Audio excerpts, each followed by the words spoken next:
Hey, good morning. Here to wanted to actually pay some respect to actually some of our solutions that actually represent some of our older technology and how we can actually take them into new technology.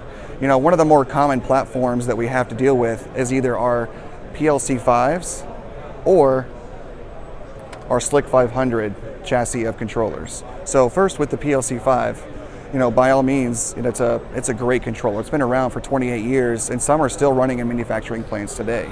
For those that are still remaining, you know, there are a couple paths forward. First, the natural path forward is to remove everything and then replace it likely with some form of ControlLogix or compact controller.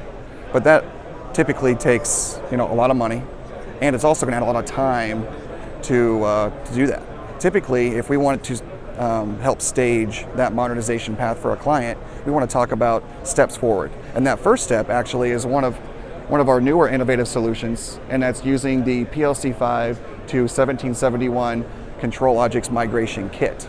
So in short, what happens here is you have a lot of terminated I/O on a typical PLC-5 platform, a wealth of I/O, and it's, you know, very brittle, very just cables you don't want to touch.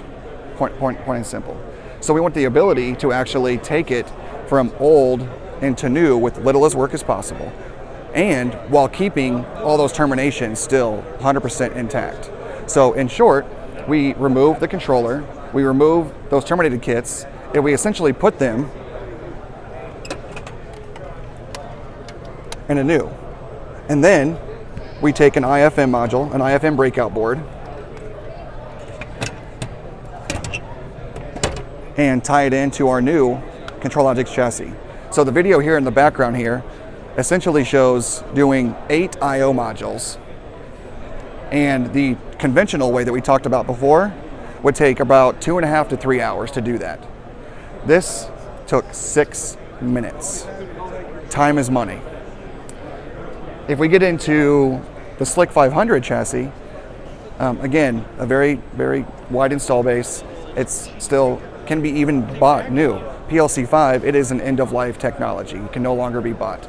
SLC500s, while they are new, or not new, sorry, they are available for sale, they're more of a what we call active mature, which essentially means you can buy it new, you can still remanufacture it, but also something newer, whether it be a compact or control, is out there available for sale.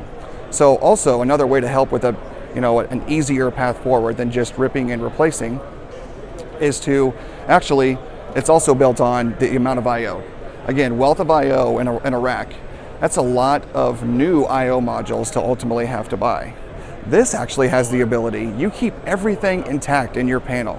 All you have to do is pull out your old SLC card and you put in your new 1747 AENTR. That's a bridge module that essentially converts everything that's already terminated in I/O onto an Ethernet network. Ethernet IP is a common network that everything is being developed around for Rockwell Automation and all of our Encompass partners. So with that, then you have then an Ethernet network that's taking all of your I/O and bringing it to a modern environment. So again, 2 solutions that we have to talk about today that really provide an ease of doing business with our clients and ultimately a better path forward.